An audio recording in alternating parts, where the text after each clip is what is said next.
We are green flag, and we are here for another episode of Life in the Fast Lane with Rocky Atkinson and Andy Lang. I'm Steve Merril, WagerTalk.com.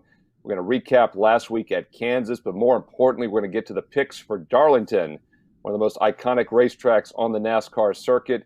And they're going to be back here later this fall in the playoffs, so we have to make sure we dig deep for this handicap.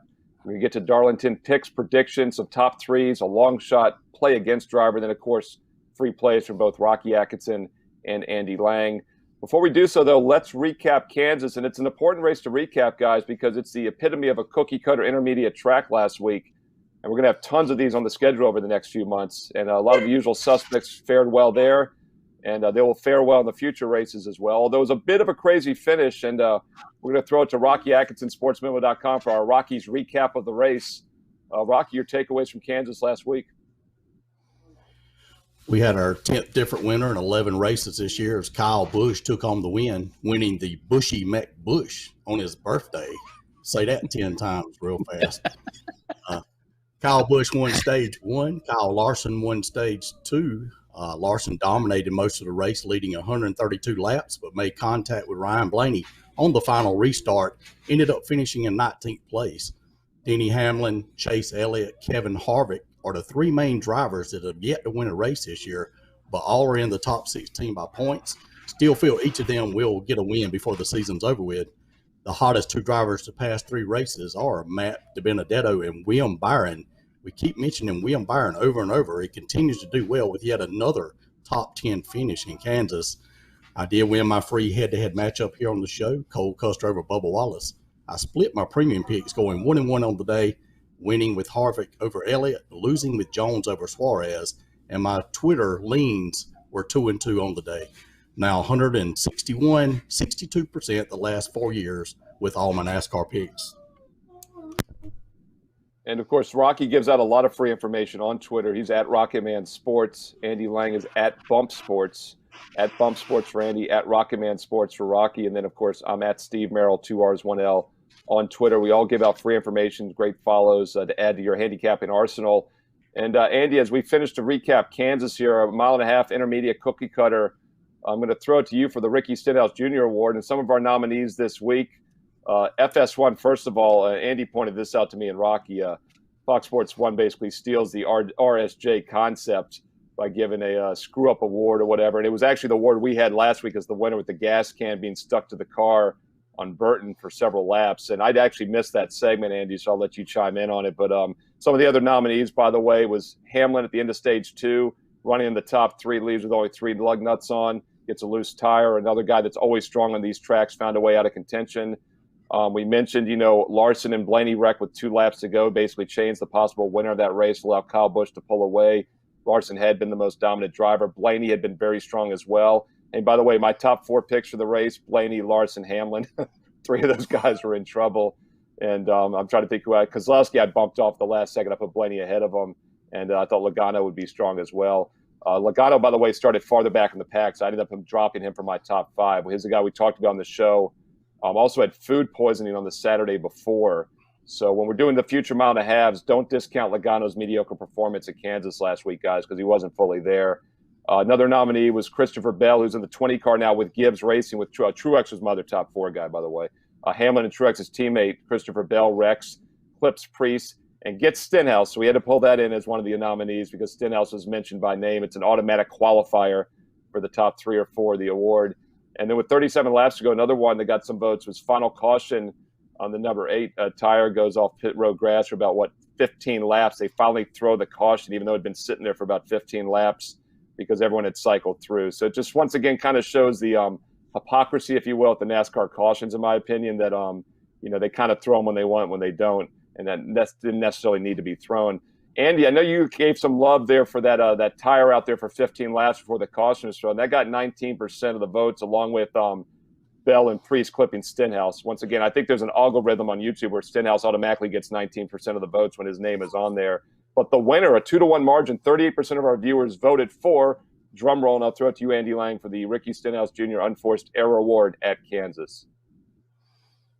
Star-studded field this week. You've got food poisoning. You've got FS1 completely ripping off YouTube show Us. I mean, you've got pit stop violations, you've got wrecking while in the league. I mean, just all over the board, an unbelievable week. I leaned for the tire in the grass that they waited for 15 laps. I call this kind of the hot dog wrapper. If you remember years ago, they raced for, I don't know, it was like 200 straight laps, and then they blew a caution for debris on the track, and it was a hot dog wrapper. So you can race 200 miles an hour around an oil slick track, but whatever you do, don't have a hot dog wrapper. Again, you have a tire in the grass, and we can race for 15 laps nonstop, but once somebody pits, you got to blow it. But the winner is Kyle Larson and Ryan Blaney, wrecking on the second to last lap to take out two contenders. This cost me a bet, cost a lot of fantasy points. It shook up a lot of fantasy leagues, definitely shook up a lot of bets. I had Kyle Larson to finish in the top 3, which he was all race until the last lap on this. So I got to believe that everyone that voted for this had a financial backing on Blaney or Larson. And it's hard. I mean, Larson or Blaney could have easily won that race. So you can't fault everybody for that. I did laugh at the tire, and I may have to send an angry email to FS1 for stealing our award. Not only did they steal our award, they gave it to the same guy we did. They weren't even hiding it. It was just like, hey, we're just going to rip these guys off, and we're going to take their winner. So thank you, FS1, for not being creative enough.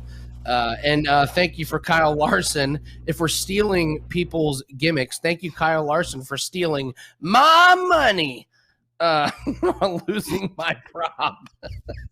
There. And by the way, last week was the first time all season one person won the 10 grand. One guy won. We had 77 winners like a couple weeks ago, including Rocky Atkinson. Yes. But it was one guy from Ohio, so I knew it wasn't either one of you or me because I think it was Ohio, they said. But, yeah, some crazy stuff happened in the race because only one guy hit the jackpot for Clint's faux money. Clint's faux money, FAAUX. But, yeah, Andy, one other one we didn't mention, and we nixed this because you actually, I believe, ended up using Kevin Harvick as a winner, correct, in the head-to-head over Elliott. But I gave another nominee for Andy Lang and Steve Merril, doubting Kyle Busch and Kevin Harvick when Rocky was promoting both of them. And they both ran 1-2 basically. But Andy, you had Harvick over Elliott, correct, for your head-to-head? I had Kyle Busch over Chase Elliott. Really proud of that write-up. Yeah, really proud of that write-up, actually. That was one I nailed. I said Kyle Busch has been steadily finishing up towards the front, not leading a lot of laps, but keeping his car intact, keeping his brakes, keeping his tires. Doesn't have to go out and lead 300 out of 360 laps. And sure enough, he did it. He saved his car, was there at the end. And he's been doing what Chase Elliott has not been doing, which is finishing up near the front. So I had to nix you and me getting on Kyle Busch and Harvick because I was on Kyle Busch last week.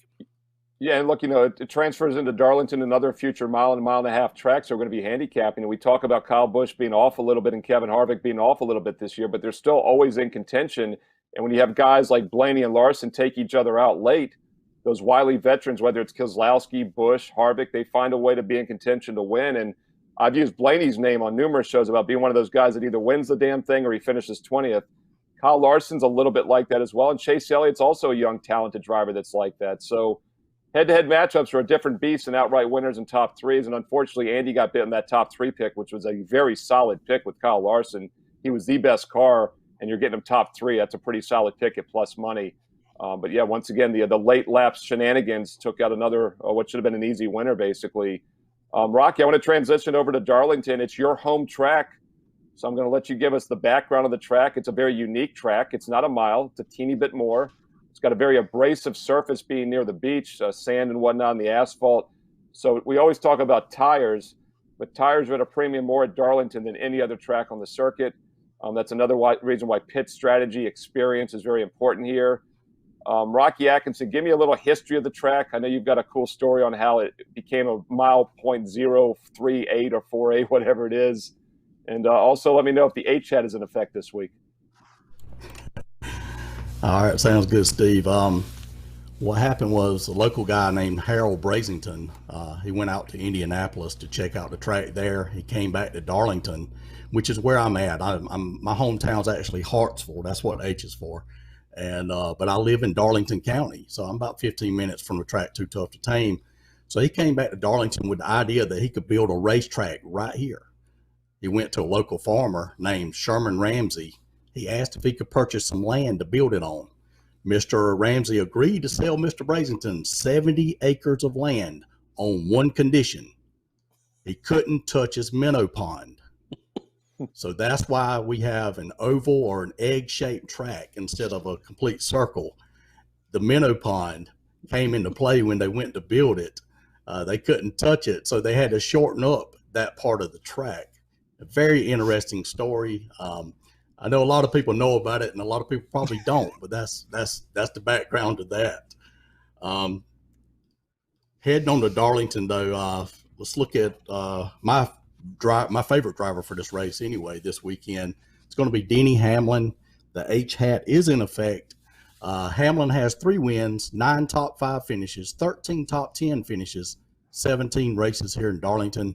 His average finish is 7.5 at this track, which is 3rd best among all active drivers, only behind Eric Jones and Kyle Larson. Over the past 3 years here in Darlington, Hamlin has 1 win, 2 top 5 finishes in those 5 races with an average finish of 11.6 during that time. I'm looking for Hamlin to be strong this weekend. Yeah, and let's keep in mind, Darlington always had 2 races. It's one of the oldest tracks on the circuit since the late 1940s, like Rocky talked about, a historic track, very unique track. We considered, I guess, Andy, an intermediate speedway. We just talked about Kansas. It's a 1.5 miles. Some of what we saw last week will transfer to this, but it's a unique track. And once again, tire wear experience. It's not an exact oval like these new cookie cutters. And that's why, by the way, I call Kansas and these other 1.5 miles a cookie cutter, because it's like they took a cookie cutter mold and just made them all the same. Darlington is not like that, but it's still a fast track. It's a little bit over 1 mile, so it is an intermediate in my ratings. I don't have it as a flat track or really even a 1 mile. I mean, some people might consider this a 1 mile, but that's Phoenix, New Hampshire, which are very flat. So I think you have to be careful when you look at past races. But Darlington lost a race back, I guess, about the turn of the decade, around 2010 or so. And they only had 1 for several years. They did get not only 2 races, they had 3 last year. Because remember at the restart, we had back-to-back at Charlotte. And then May 17th and 20th, we had that Sunday-Wednesday race, very quick at Darlington. And then they came back here on September 6th for the annual Labor Day race that they normally have. So now they've got 2 again. They're going to have a playoff race later, as we mentioned. So we've got a lot of data to go with, Andy. We had 3 races last year in which they did not have practice, just like this race this weekend. Andy Lang, what are you looking at here at Darlington? Do you have any other tracks you look at? And who's a top 3 guy as well? This is one of the unicorns on the NASCAR circuit. It's really hard to compare to any other track. If I'm going to, I guess I'm looking at some of the cookie cutters, some of the 1.5 miles, but I chuckle every time we come here because it's got to be a crew chief's worst nightmare, because on it's literally 2 different tracks. Half of the track is flat and then the other half is banked. So, the driver comes over the radio and is like, well, it's not handling good out of 1 and 2. And it's like, well, what about 3 and 4? Like, oh, it's great there. And it's like, well, it's 2 different tracks. So how am I supposed to do this?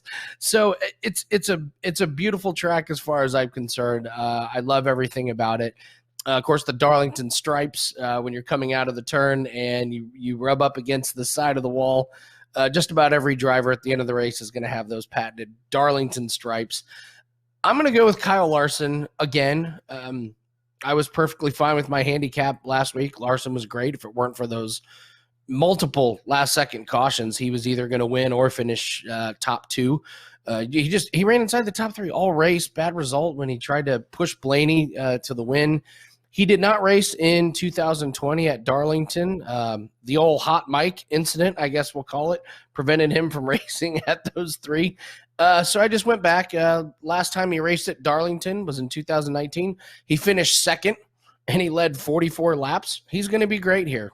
He's a very aggressive driver. He's been, in my opinion, the top driver this year. I'm not going to be worried about a bad result last week when the handicap was good. I will be all over Kyle Larson, especially in head-to-head matchups and props, and he is for sure going to make my daily fantasy and fantasy lineup. Yeah, and he's also probably, I haven't checked the qualifier, but he's probably not going to have a great starting spot either because of the recent results. Keep in mind, he was dead 40th last 2 races ago at the restrictor plate.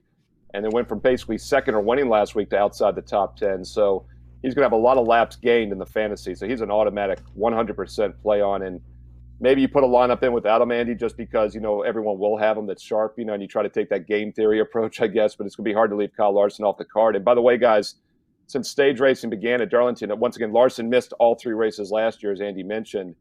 But if you consider the final stage, which it is, the end of the race, he has been top 5 in 8 of the 9 stages the last 3 races he's run at Darlington. He's been top 5 in 8 of the 9 stages. So that's about as consistent as they come, and he was very good last week.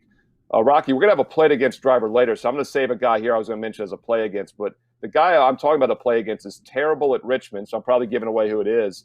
And I'm looking at his numbers at Darlington, and he has been equally as bad at Darlington. So I wonder if we come full circle here. You talked about how your home track, Darlington, was based on Andy's home track, Indianapolis.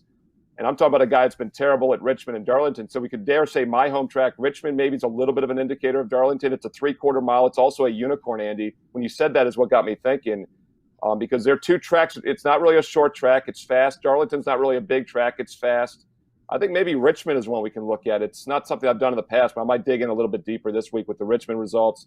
But anyway, Rocky, who's another top 3 driver that you're looking at this week at Darlington? Well, we got to stick with the H hat again. Kevin Harvick.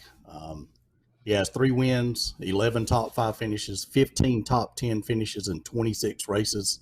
Here in Darlington, his average finish is 12.9 at this track. Over the past 3 years here in Darlington, he has 2 wins, 5 top 5 finishes in those 5 races, with an average finish of 2.6 during that time. I'm looking for Harvick to be strong this weekend.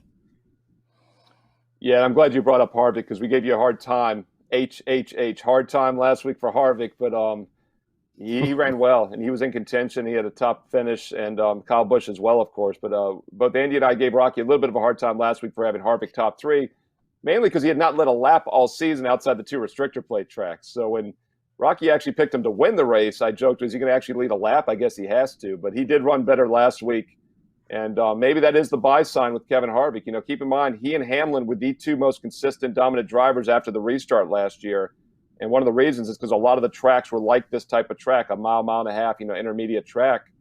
And we saw Harvick start to get on last week. I would not be surprised to see that carry over. Andy, who's somebody else you're looking at for Darlington?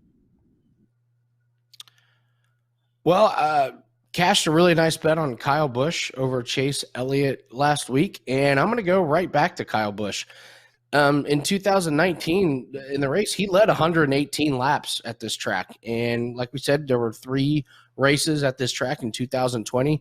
Kyle Busch had a 26th place finish, but he also had a 7th and a 2nd place finish last year. So I really like his momentum. He kept his car clean last week. A lot of cautions and a lot of opportunities to really get banged up. But it was a very mature drive by Kyle, and we've seen that from him over the last few races where, he doesn't need to get out and, be a terror and lead the race by 10 seconds. Just be there at the end.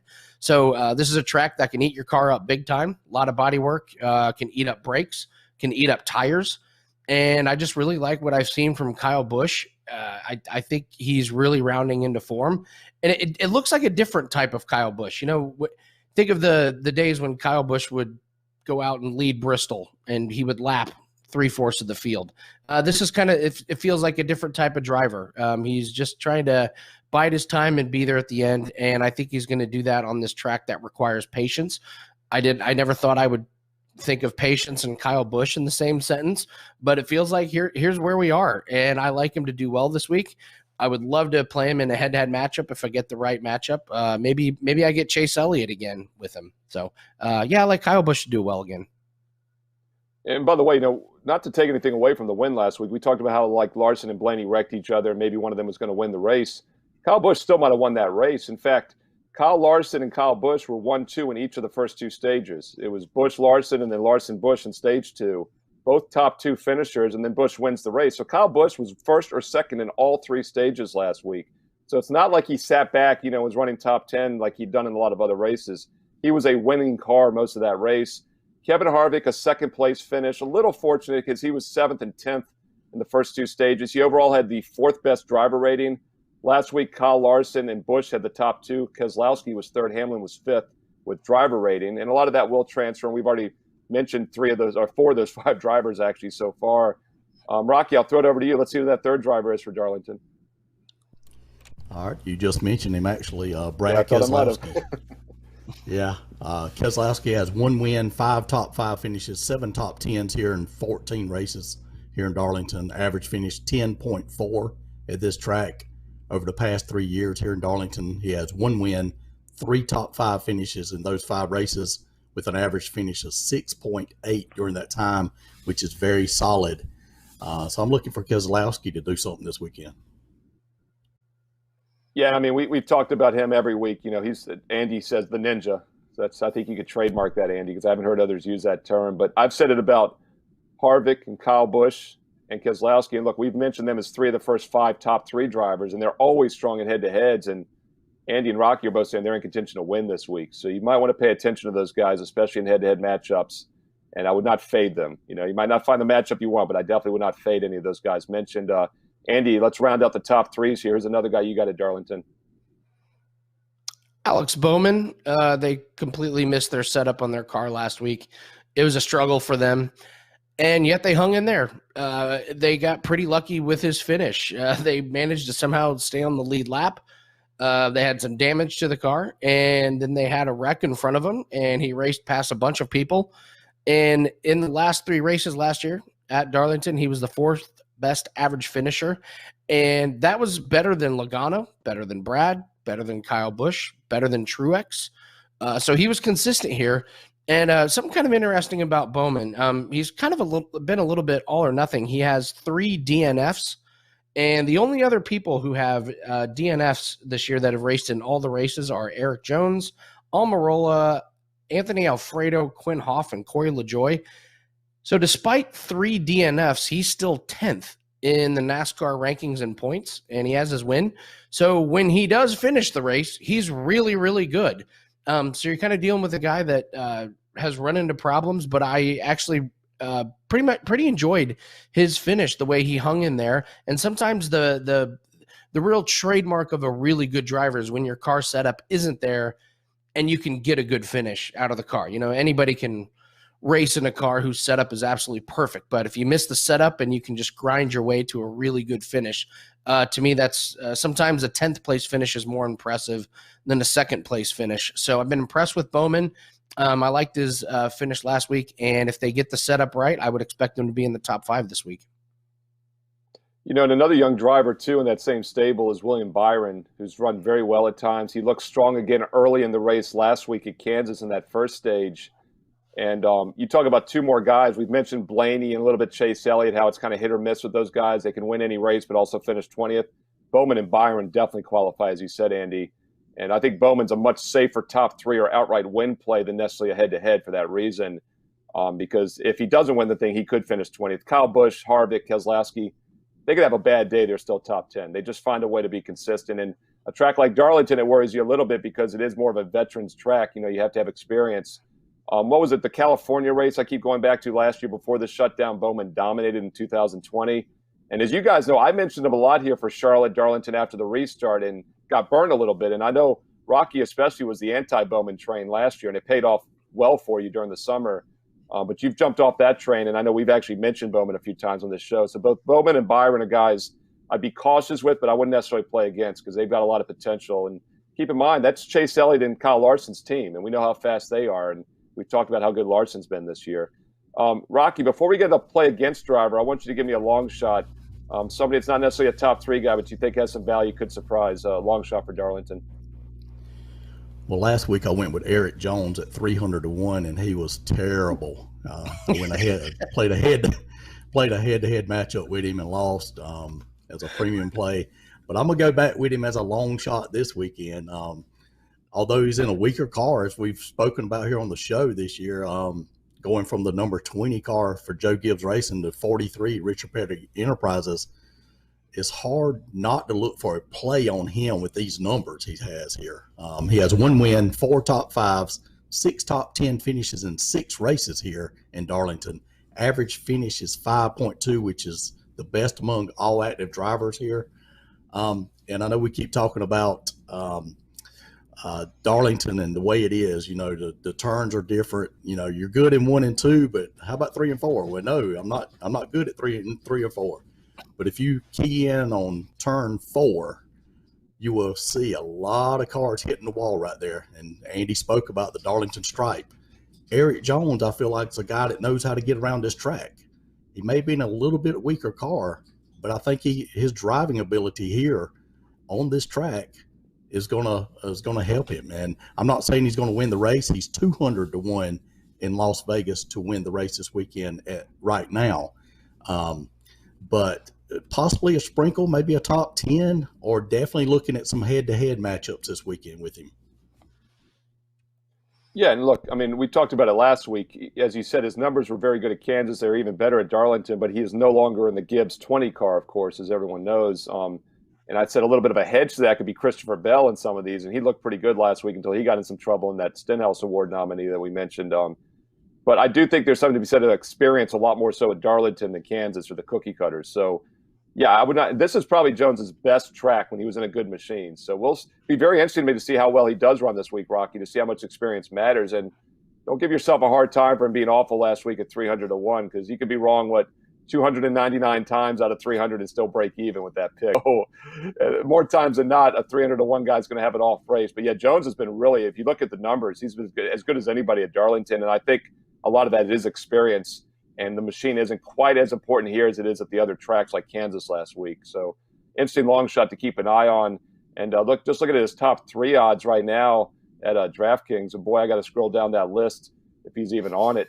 He's 18 to 1 to win the top 3, and he's around 2.5, 3 to 1. Yeah, 2.5 to 1 to be top 10. So they really take away the value. Unfortunately, they've got him 80 to 1 to win outright. So you can probably find better than 2.5 to 1 at some of the books that have him at 200 to 1. Maybe 3 or 4 to 1 to be a top 10. Worth a little sprinkle. It is a guy that's been very good here. And once again, these are long shots, guys, and that's why we call them long shots. Andy Lang, WagerTalk.com. Andy, what's a long shot you're looking at here for Darlington?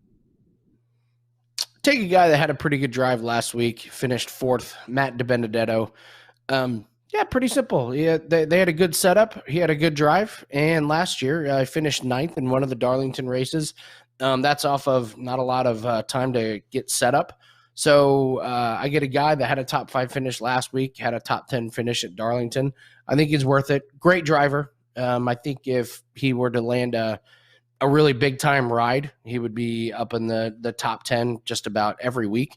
So this is a track that setup is important, but driver ability is almost a little bit more important than that. So I like DiBenedetto, like his ability. Think he could be in line for a top 10 finish. Yeah, I'm seeing him right now 40 to 1, even 50 to 1 at some books to win outright, of course. And then 10 to 1 for a top 3 and about 1.5 to 1 for a top 10. So once again, they really skew those top 10 odds, unfortunately. But I like the Benedetto top 10. I think it makes a lot of sense. He looked good last week. I was watching pretty closely, and I like him a lot. He reminds me a lot of Truex when weaker teams. You can just see that talent and that potential. Keep in mind, he made the playoffs last year, which is huge for him. And yeah, I think he's a guy, if he was in, like, say, the 20 car like Christopher Bell, I think he'd be making some noise even more so.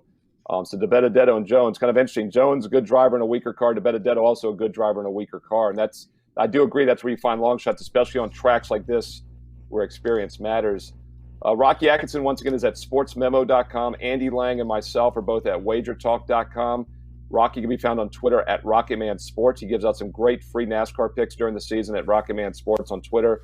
Andy Lang at Bump Sports on Twitter. He does props for NHL, NBA, golf, hockey, also MMA action. And he, of course, does as well at wagertalk.com, Rocky at sportsmemo.com. And you can find me also at wagertalk.com. Baseball and basketball best bets for this weekend. Also free information at Steve Merril, 2 R's, 1 L on Twitter. Rocky, I want to get to some we did the long shots. I want to get to a play against guy before we get to the free head-to-head matchup. And viewers, one of the reasons we love your feedback is several of you have said, hey, we want to play against driver. And we all agreed that's a great idea. Did it a few weeks ago. We kind of hadn't done it much recently. We got some more feedback. Hey, we played against guys. That's as good as a play on guy for head-to-head matchups. And we totally agree. We're talking about to outright win odds, but now when you're doing head-to-head matchups, having a guy to play against is added, if not more so, than a play on guys. So we're going to start trying to do some play against drivers where we see them. I have a feeling you guys might mention before we get to them. So, Rocky, let me start with you and see who your play against guy is for Darlington. All right, before that, I want to mention Andy's long shot, DiBenedetto. Great momentum coming in. He's the hottest driver the past 3 races, tied with William Byron. Average finish of 6, three top 10s. So play against driver. I'm going to go with Ryan Blaney here. He has no wins, no top 5 finishes, no top 10 finishes in 8 races here in Darlington. Average finish 20.4 at this track. That's enough for me. I'm definitely not playing on him. I will look to fade him if I can find the right matchup this weekend. Yeah, Rocky, that's my guy as well that I was talking about earlier. I had a feeling you're probably going to go that way because the numbers just jump out. And I mentioned earlier how there's really no similar track to Darlington, but I'm starting to think maybe Richmond is one we should be looking at because Ryan Blaney, just a few weeks ago, as we did the show here, and I even saw the pre-race interviews with him. And Chase Elliott, by the way, doesn't like Richmond either. Both Elliott and Blaney struggle at Richmond for what it's worth. Blaney's just been awful there. He was awful again this year.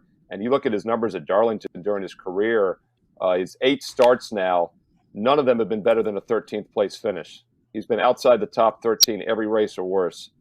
He's only been top 10 in 1 stage ever, first, second, or finish at any of the races. So this is a guy that's not even been close to contention, not even really close to a top 10 run, yet he can dominate other tracks, including last week at Kansas, just a half mile longer. So he does not understand Darlington. I would definitely avoid Ryan Blaney, who's a guy I usually play on many, many weeks. Not this week, Andy Lang. Do you have a different play against guy, or are you on the Blaney bandwagon as well? Yeah, Rocky and I both did our write-ups on Blaney, and then Rocky said he was going to use Blaney. So I will go with Chase Elliott. He won the chase. Congratulations. But now the chase stands for he's always chasing down the leaders because they're way ahead of him. He's not winning his head-to-head matchups.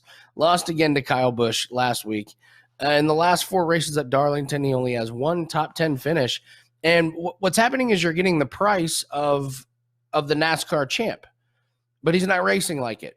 So you're getting value betting against Chase Elliott. And he finished 5th last week, still lost his head-to-head to Kyle Busch. So as long as we're getting value on fading Chase Elliott, who must be in his I don't know, call it a post-championship slump, I'm going to keep betting against him. Probably going to do it again this week as part of my NASCAR package. So, yeah, I'll fade Chase Elliott again.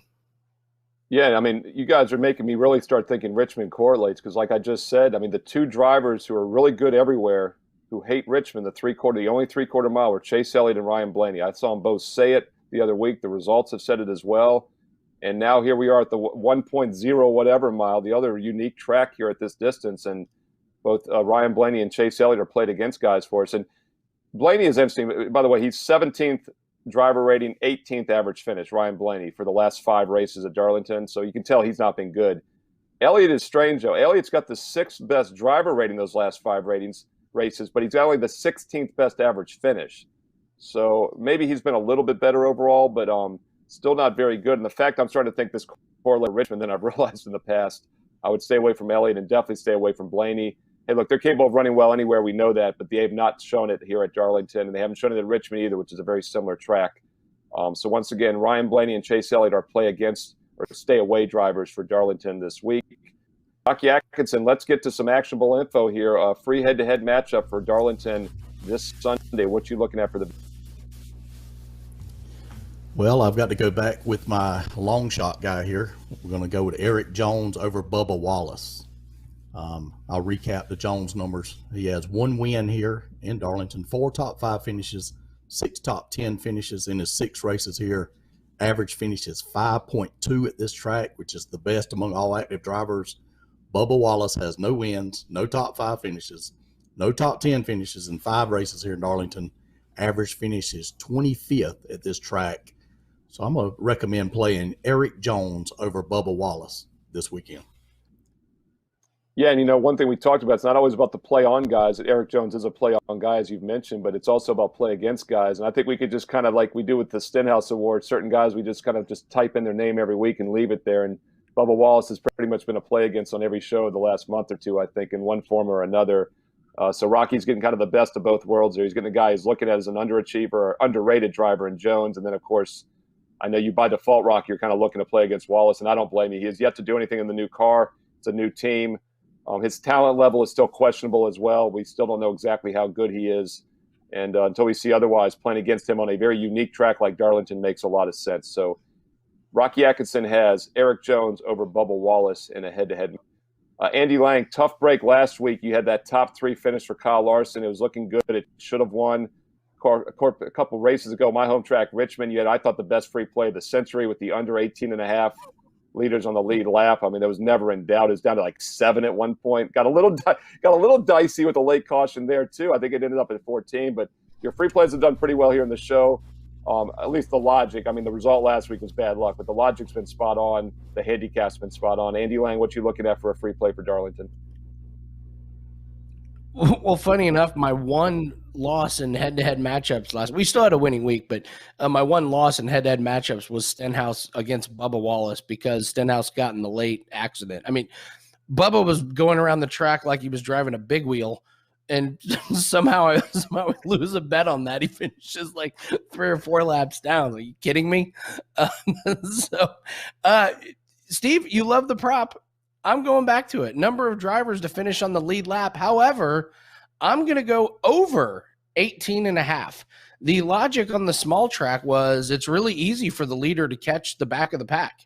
And when you have long, extended green flag runs, that's what happens. The leader catches and laps a bunch of drivers. So we had a long, extended green flag runs last week, yet still last week, 22 drivers, even with all those last-second cautions, finished on the lead lap last week, so this would hit. And in 2020, in the 3 races at Darlington, the one in September, 20 drivers finished on the lead lap here at Darlington. The first race in May, 23 drivers finished on the lead lap. And the second race in May, 24 drivers finished on the lead lap at Darlington.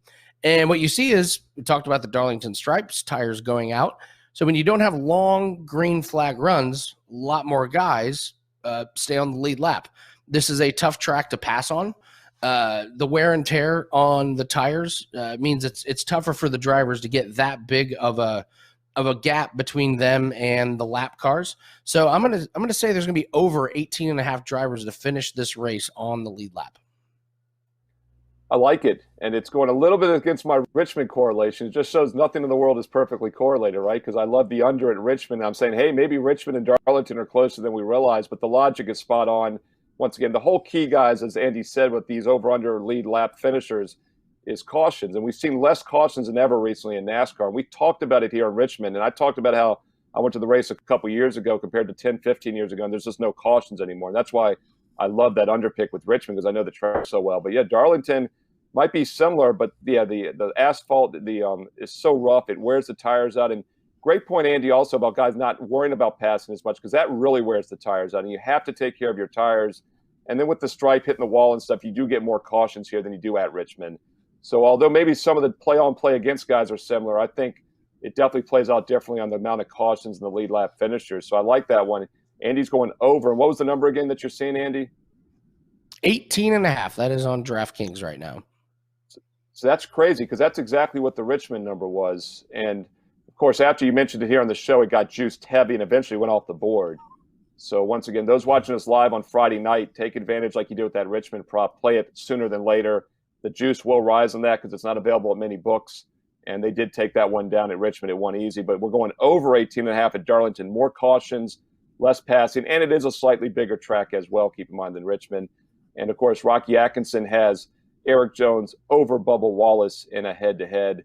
And, guys, as I mentioned, we read your comments. We love the feedback. That's why we added a play against driver segment to the show. We're going to keep trying to do that going forward. Let us know what other things you would like to see. We're trying to limit the recap of the previous race because we know you all want us to get into the free picks and the information for the upcoming race. But let us know what you'd like to see added to the show. We love your feedback. I love to see your top 3 picks. I still think we have the sharpest viewing audience of any show on WagerTalk TV. So we value your feedback right here on YouTube in the comments section below. Please give us a thumb up. Subscribe to We for all the great content each and every day for free. And don't forget to visit these guys on their websites for their official best bets this weekend for Darlington. Rocky Atkinson at sportsmemo.com. Andy Lang at wagertalk.com. Rocky's also on Twitter at RocketManSports. Andy's on Twitter at Bump Sports. Of course, Steve Merril, WagerTalk.com, and on Twitter at Steve Merril, 2 R's, 1 L. Thank you, as always, for watching. Good luck this weekend at Darlington, and we'll be back next week for Dover right here on WagerTalk TV.